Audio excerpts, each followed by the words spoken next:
Hello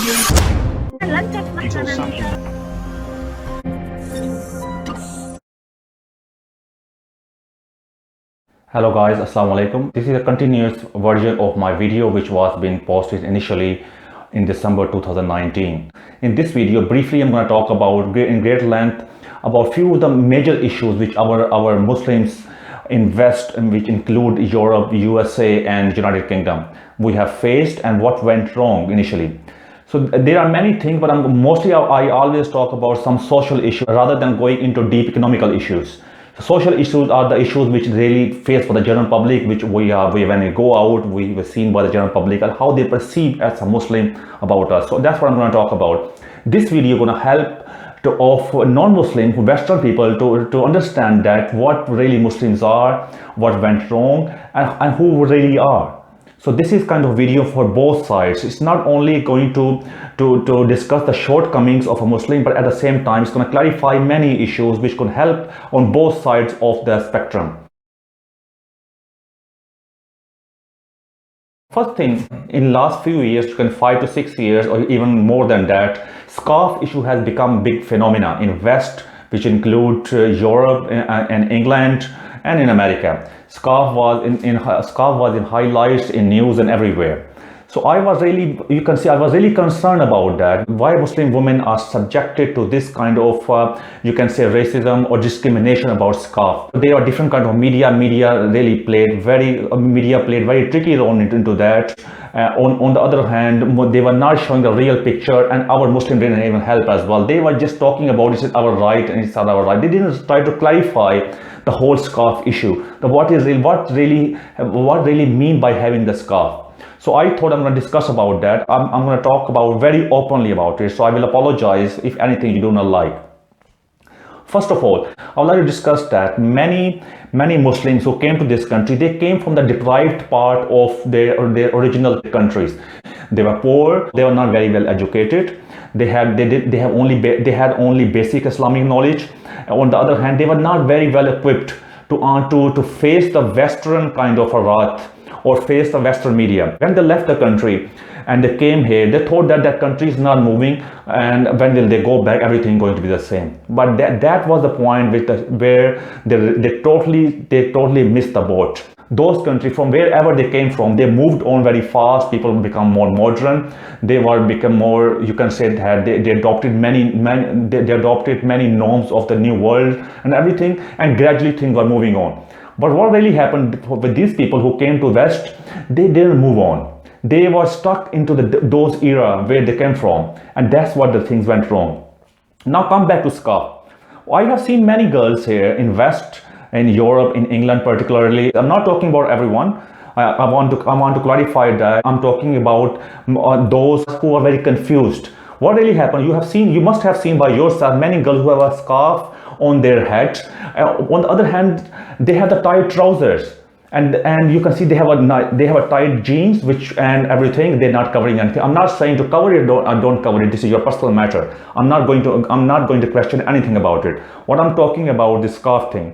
What's the purpose of scarf? Scarf, the purpose, what I understand that, and Islamic way as well, scarf is there to protect your modesty and to make sure that you are covering yourself and you're not exposing yourself. If I'm not wrong, if I'm wrong, please, I apologize. That's the whole purpose of scarf. On the other hand, scarf is a cultural thing as well in the Middle East. Middle East scarf play a big role in their culture. You see a Middle Eastern woman, they look very nice. They have very nice scarf, very nice clothing on. What really went wrong with the many South Asians, they were very confused about it. They had this scarf on, but at the same time, they have you can see their dressing. They were fully exposed. I mean, they were not covering themselves properly. So they defeat the purpose of having the scarf. And for example, I spoke to one girl. I was saying that, why are you having scarf? What is the reason you're having scarf? She said, scarf protect me not to mix up with my Western friends. For example, if they go to pubs or they disco, so this scarf protect me or stop me going those places. So I was saying that it means that your personality is not very strong just because of this piece of cloth is stopping you going there. I thought this is not the purpose it's neither the purpose of Islam, it's neither the purpose of scarf. Scarf is to protect your modesty. Your personality should be stronger not to do this kind of stuff, because nobody is forcing you to go to pub, nobody is forcing you to drink, nobody is forcing you to go somewhere where you don't want to go, which is against our religion, which is against our culture. Nobody is going to force you that. You should not be doing those things. Anyway, this is the reason Western people, they are very confused. They are very confused by Islam, and this is, we're not sending the right signal to our to people who are living in, because I think this is third and fourth generation we are living in, and there are more generations going to come. If we're not going to move on, this we're not going to help ourselves, we're not going to help our kids. So my whole purpose was, what I wanted to say, that scarf should be protecting your modesty rather than you just having scarf because you just want to. Because, for example, one of the very famous British program, which is the Great British Bake Off, in 2016, the winner was Nadia Hussain, and she won that, and she had the scarf, and they interviewed her, and they were saying that, and one of the question was from she interviewed by Telegraph, and one of the question was that about the scarf, and she was saying that I'm not having scarf because of my religion or cultural issue or anything, or somebody was pressurizing me. It is just because I didn't like my hairs.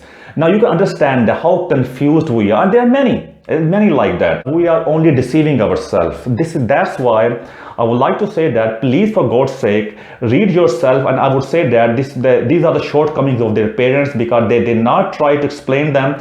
They did not try to research, because they were too much busy of earning money, which nothing wrong with that, but they didn't try to be friends with their kids, and that's what everything went wrong. And they were so confused about it. They are stuck in between culture, in religion, back home, here. They are very confused.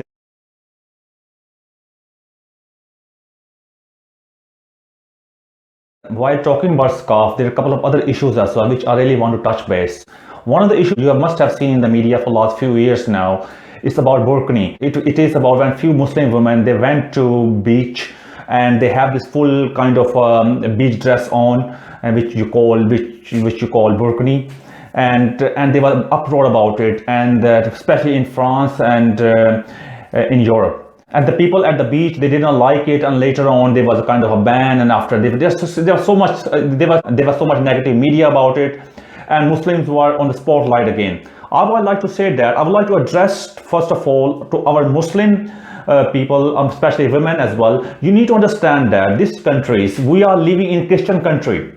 They have their own culture, they have their own norm. We have to respect that. This is the way they are. And for example, if they come to our country and they want to live the way they are, we're not going to like it, because there is a clash between culture, there is a clash between religion. So why we are trying to do this kind of thing? I believe that there's very tiny minority, either they're ignorant or they're deliberately doing it to bring the bad name to millions of Muslims who are living in West. Most of the Muslims, I would say that they do not want to do this kind of thing, because they want to live in peace, integration, and they would like to live like any other normal citizen. It is so stupidity that you go to the beach and have this kind of dresses, and later on you say, oh, this is a racism, they're not letting us they're not letting us swim with other women. Why you are so much keen to swim along with those people, where you know that most of the people, this is their culture, that's what it is, that's what they are. If you really think that it is not according to our religion, if you really think that there's kind of discrimination, please leave this country, or go to your own country where you come from and do this kind of stuff there. Nobody gonna stop you. And you know that the whole purpose, we left our country, most of the Muslims who left our country, will come to the Western country because of democracy, we didn't have the freedom there, and many more things. Apart from that, I also would like to talk about veil and hijab as well. Again, I have seen that in the media as well, because media really want to jump on this kind of a small minority where they get any chance to marginalize Muslim, and they get any chance to show the negative, to show that, oh, what kind of narrow-minded Muslim we are. They do not show the majority of the Muslims who are living like normal citizens in West. What really happened, they're a very small minority. They came from a very deprived part of the original country where they have very basic knowledge of Islam. I have seen many cases here in Britain and Europe as well, where there was a kind of a thing, oh, a Muslim woman in full veil and hijab, and later on she was saying, oh, I was being discriminated either in the public transport, and I was reading about the case in the past as well, where there was a Muslim lady and she was teaching in a school here in Britain, and the school was saying that there are small kids, you cannot teach with them with the veil, and she was saying, oh, my human rights has been violated. This is so stupid. Why you are doing this kind of stuff to come into limelight? You know that first of all you need to understand this is not a Muslim country. Why you are bringing other Muslims, other people life to hell? Why you are making other people life difficult? Because as I said before, all the Muslims, they want to live here in harmony, in peace, and they want to integrate. In your own words, if you think this is the real Islam and this is the strictness you want to follow, please, I beg you, leave this country, go somewhere else where you think that you can follow everything, but you don't want to go. This is also a problem. There's so much hypocrisy. Here you want to enjoy all the perks of democracy, and at the same time you want to have your own way. It's not going to work like this. You know which era we are living in. On the media, they really jump into that. I know you're going to say that, oh, we're born here, this is our country. If this is your country, this is democracy, but you have to respect other people as well, and the culture and the religion. This is my request. Please do not put Islam into dispute. Please do not make millions of Muslims who are living here their life hell and their life difficult. On the other hand, in mid-60s or 70s, many of the Muslims who came to Britain and Europe and they started building mosques, they did not groom their own people here to lead them in the mosque. So what really happened? One day they employed imams from the back home who could not even speak English, and because they came from the village areas who only kind of knew Quran by heart. That's it. They're not very scholar. They did not know how to integrate, and they did not have the communities to spread the right face of the Islam and to spread the right Islam. So because they could not communicate very well, they were not ready, they're not very well equipped to communicate with the West or integrate into the West. And that's why I've seen many mosques here and how the imams, they came here and they could not speak English. Whenever there's a Eid, there's always, we do not agree. Some people, for example, in the same city, people who are living on the west side of the city, they have an Eid on different day. People who are living on the east side of the city, they have a different day. North, west,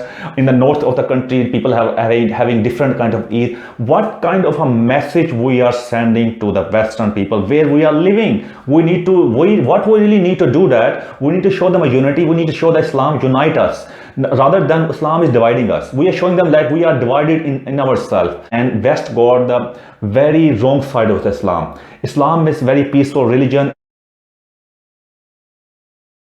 and everything was being exposed after September 11. Before that, things were under the carpet, and media really played I would say very tricky role into that. Media didn't play very well role. They got the chance to really hit hard on Muslims, and Muslim was not very well equipped to answer those attacks, and that's what everything fall apart. What really happening in media love to portray that there's very few people who are giving bad reputation to Islam, like for terrorism and this kind of stuff, and they show them, look how Islam is. Absolutely rubbish. Islam is not like this. Media do not want to show those people who really show the real picture of Islam, who talk about peace and who love about integration, because that do not sell. We need to understand media is an industry, it's a business.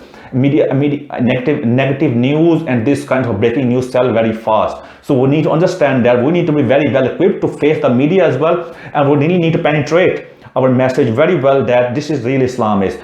We really need to start right now. If we have not started it, we have to start right now. We need to make sure that we send the right message, and we need to start from our own home. Start communicating with your kids.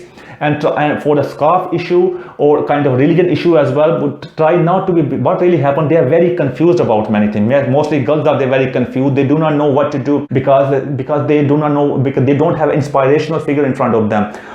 For example, in Muslim kids who are growing up, what Muslim inspirational figures are in front of them locally right now. Finally, I would say that please do not try to distance yourself from Western culture, Western people, integration, everything. Try to show the right face of Islam. Try to show the right teaching of Islam.